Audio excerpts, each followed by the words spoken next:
Hari ini saya akan merangkum sebuah film misteri drama kriminal dari tahun 1995 berjudul The Usual Suspects. Tepat setelah tengah malam di San Pedro, Dean sedang duduk di dek kapal besar, tidak bisa menggerakkan kakinya, ketika dia didekati oleh sosok misterius yang dia panggil sebagai Kaisar. Mereka bertukar beberapa kata sebelum Kaisar menembaknya, membakar kapal, dan turun. Beberapa saat setelah itu, Roger duduk di kursi saksi di ruang sidang California dan mulai menceritakan peristiwa yang mengarah ke kejadian ngeri di atas kapal. 6 minggu sebelumnya polisi menangkap 5 tersangka dari seluruh New York City. McManus, Todd, Fred, Dean dan Roger dibawa ke NYPD untuk diinterogasi mengenai truk curian yang penuh dengan senjata. Kelima tersangka itu diinterogasi sepanjang malam karena mereka menyangkal keterlibatannya dengan truk curian itu. Selama menginterogasi Dean, polisi sangat kesal karena insiden masa lalu ketika mereka secara keliru menganggap dia sudah mati. Kelima orang itu ditempatkan di sel tahanan yang sama. Tidak satupun dari mereka sebetulnya terlibat dalam pencurian truk itu meskipun mereka semua penjahat kelas kakap. Dean adalah satu-satunya di jalan lurus. Dia berkencan dengan pengacara kriminal terkenal di pusat kota, ADA.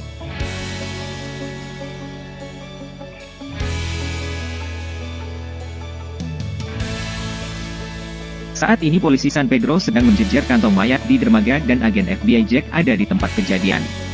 Dia bertanya kepada salah satu polisi apakah ada yang selamat. Polisi itu mengkonfirmasi bahwa ada satu orang dalam keadaan koma di rumah sakit dan yang kedua, seorang yang cacat. Di kantor polisi San Pedro, agen khusus Dave ingin berbicara dengan Roger tetapi Sersan Jeffrey mengatakan dia tidak bisa, menambahkan bahwa Roger sedang dalam status dilindungi. Dave ingin menginterogasinya.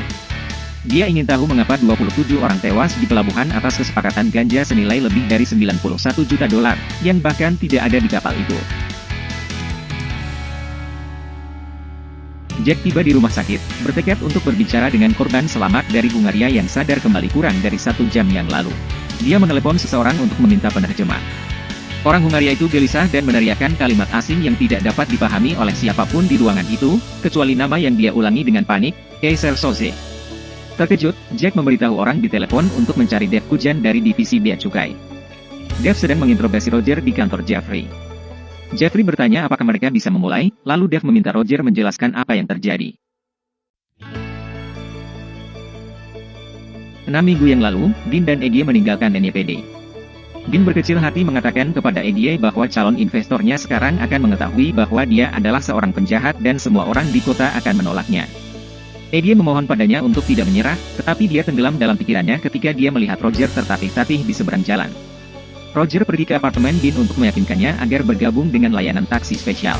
Dia memberitahu Dean bahwa seseorang mengirimnya untuk menawarkan bagian $3 juta dari zamrud yang mereka dapatkan. Dia bilang dia sudah menyusun rencana tanpa membunuh siapapun. Dean bergabung dengan mereka dan mereka menjadi layanan taksi terbaik di New York tempat jaringan polisi yang korup mengangkut penyelundup dan pengedar narkoba di sekitar kota. Mereka mendapatkan zamrud, membakar mobil polisi, dan pergi. Dean memberi media tip anonimus untuk meliput polisi karena menahan mereka dengan tuduhan palsu. Pers tiba di TKP sebelum polisi dan ceritanya menjadi berita utama, yang mengakibatkan tertangkapnya lebih dari 50 polisi kotor yang terhubung dengan layanan taksi ilegal itu. Kembali di kantor Jeffrey hari ini, Dave tidak mempercayai Roger bahwa Dean pensiun untuk seorang wanita. Dia mengatakan dia telah menyelidiki Dean selama 3 tahun dan bahwa dia didakwa 7 kali sebelum dia dikeluarkan dari kepolisian, termasuk 3 tuduhan pembunuhan. Dave juga menyebutkan bahwa Dean memasukkan kematiannya setelah membunuh seorang saksi yang akan bersaksi melawannya. Roger bersikeras bahwa Dave salah menilai Dean. Agen Jack berada di kamar penyintas di rumah sakit, bergabung dengan penerjemah dan seniman sketsa komposit. Penyintas Hungaria itu menyatakan dia melihat Kaiser Soze, dan menggambarkannya kepada seniman sketsa yang mulai membuat sketsa. Kembali di kantor, Dave menuduh Roger berbohong tentang menyaksikan Dean mati di kapal. Dave ingin dia memberikan setiap detail terakhir jika Roger ingin meyakinkannya bahwa Dean sudah mati, jadi Roger melanjutkan narasinya. Kelima kawanan itu menuju ke Los Angeles untuk menjual zamrud ke kontak McManus yang menanyakan apakah mereka tertarik dengan pekerjaan tambahan. Dean menjawab bahwa mereka sedang berlibur tetapi McManus bertanya lebih banyak tentang pekerjaan itu. Redford mengatakan bahwa ada toko perhiasan yang ingin dia rampok. Mereka menerima tawaran itu. Selama perampokan, penjual perhiasan mengambil senjatanya dan menembakkan pelurunya tapi Dean mencoba merebut pistol dari tangannya. Para pengawal menangkap Todd dan Fred namun McManus keluar dari belakang mobil dan menembak kedua pengawal itu. Toko perhiasan itu masih enggan untuk menyerahkan kasihnya sehingga Roger menembaknya dan Dean mengambil kasihnya. Kelimanya kecewa ketika mereka membuka kasing hanya menemukan kantong plastik berisi bubuk.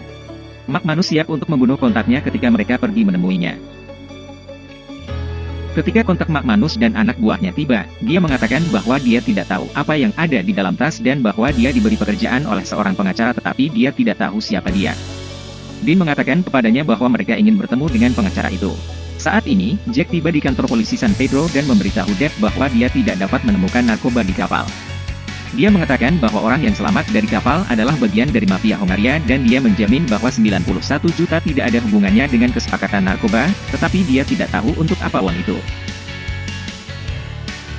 2 minggu sebelumnya, kelima kawanan itu berdiri di sekitar meja biliar mencoba mencari tahu siapa di balik perampokan perhiasan itu. Kobayashi masuk dan memperkenalkan dirinya. Dia mengatakan bahwa majikannya membutuhkan layanan mereka untuk pekerjaan yang sangat berbahaya sehingga dia tidak mengharapkan mereka semua selamat, tetapi mereka yang selamat akan memiliki 91 juta dolar. Dean bertanya siapa bosnya dan Kobayashi menjawab bahwa itu Kaiser Soze. Kelimanya terkejut ketika mereka mendengar namanya, semua kecuali Roger yang menanyakan siapa Kaiser itu. Kobayashi menjelaskan bahwa ini bukan permintaan, ini perintah. Dia mengatakan kepada mereka bahwa mereka semua telah mencuri dari Kaiser di masa lalu dan satu-satunya alasan mereka masih hidup adalah karena mereka tidak menyadari dari siapa mereka mencuri, tetapi mereka masih berutang padanya. Kobayashi memberi mereka tas kerja dan pergi. Dean membukanya dan menemukan peta kapal dan 5 amplop. Mereka membuka amplop mereka dan membaca sekilas isinya, catatan kehidupan mereka dan semua orang yang mereka kenal, sampai ke detail terakhir. Mereka bertukar teori tentang apa yang bisa terjadi. Dean berpikir bahwa Kaiser adalah hayalan, dan Todd khawatir bahwa Kobayashi adalah lap dan itu adalah jebakan. Roger bertanya lagi, siapa Kaiser Soze?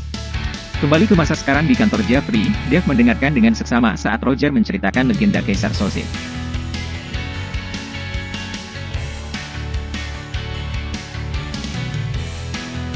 Kaiser pulang ke rumah untuk menemukan geng di sana yang telah memperkosa istrinya dan meneror anak-anaknya.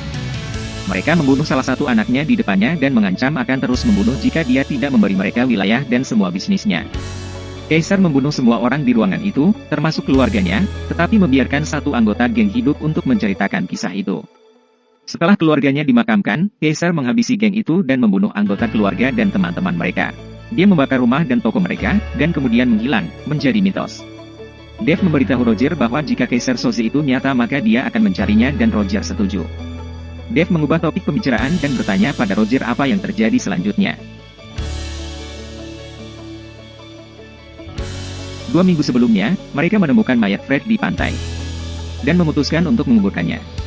Mereka menyadari bahwa mereka tidak dapat lari dari ini dan harus membunuh Kobayashi.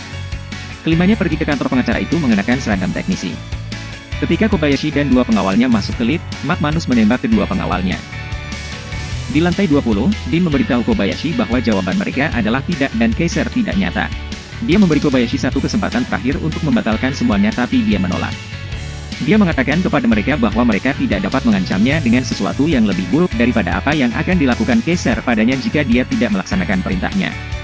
McManus akan menembak Kobayashi ketika dia menyebutkan bahwa dia ada di sana untuk berbisnis dengan EDA yang ada di lantai atas. Mereka mengikuti Kobayashi ke kantor di mana mereka melihat Eddie melalui jendela kaca.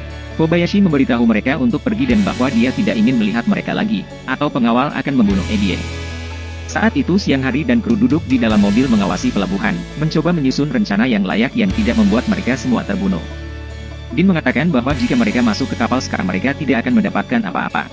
Tetapi jika mereka menunggu akan ada lebih banyak pengawal dan tak satu pun dari mereka akan keluar hidup-hidup. Setelah matahari terbenam, kru masuk ke posisi mereka.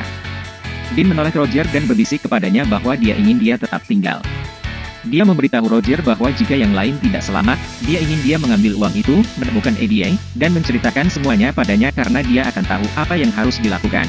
Dean lalu meninggalkan Roger sementara McManus berada di atap mengawasi melalui senapan sniper. Dean mengalihkan perhatian pengawal di sana. Sementara Todd menanam bom di kapal lalu pergi. Bom meledak dan kekacauan meletus saat Dean menembak 2 pria dan McManus menembak jatuh 3 lagi.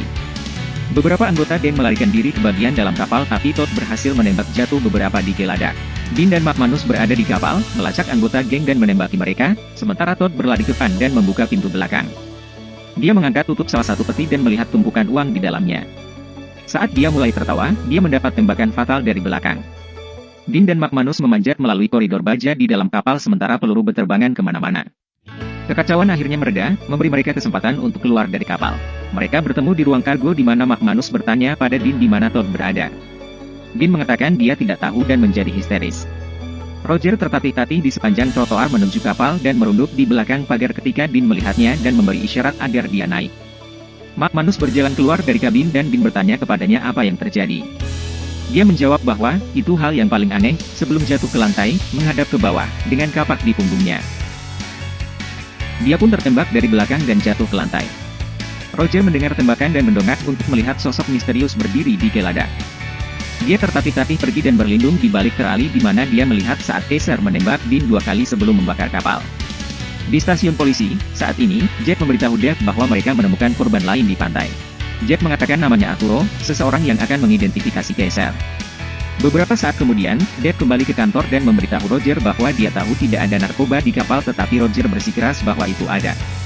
Dave menjadi agresif dan berteriak pada Roger, mengatakan bahwa dia berbohong tentang melihat seseorang membunuh Dean. Roger bersumpah bahwa dia tidak berbohong tentang melihat Dean tertembak. Dave bertanya mengapa dia tidak mencoba membantunya jika mereka adalah teman. Roger mengangkat tangannya yang lumpuh. Dia memberitahu Dave bahwa dia takut menembak iblis dari belakang kalau dia meleset. Dave bertanya pada Roger apakah dia pernah mendengar tentang Azuro. Dia memberitahu Roger tentang kesepakatan di atas kapal di mana geng Hungaria membeli Azuro untuk menemukan Kaiser. Roger mengatakan dia belum pernah mendengar tentang dia. Dave menjawab bahwa Dean pasti telah mendengar dari Eddie. Roger jadi bingung. Dave mengatakan bahwa Dean adalah Kaiser. Mengapa Dean memberitahumu, seorang cacat, untuk tetap tinggal dan melarikan diri dengan uang itu? Dave mengatakan bahwa Roger tidak benar-benar melihat Dean mati, itu semua tipuan. Dean menggunakan seluruh kelompoknya untuk membunuh Azuro, tidak ada narkoba. Dave dan Jeffrey sedang minum kopi di kantor setelah Roger pergi. Dave memperhatikan bahwa nama dan kata-kata yang tercetak di papan buletin Jeffrey cocok dengan detail dalam cerita Roger. Dia menjatuhkan cangkir kopinya saat dia menyadari bahwa cerita Roger sebagian besar adalah fiksi yang dia buat dari kata-kata di papan. Saat Roger tertatih-tatih di trotoar, pincangnya perlahan memudar dan dia menggoyangkan jari-jarinya yang bengkok, memperlihatkan tangan yang normal. Dia masuk ke mobil yang berhenti di sebelahnya dan menatap pengemudinya. Pengemudinya tidak lain adalah Kobayashi. Pada saat Dave keluar, semua sudah terlambat. Roger adalah Kaiser selama ini dan dia melakukan trik iblis. Terima kasih telah menonton. Sampai jumpa di video berikutnya.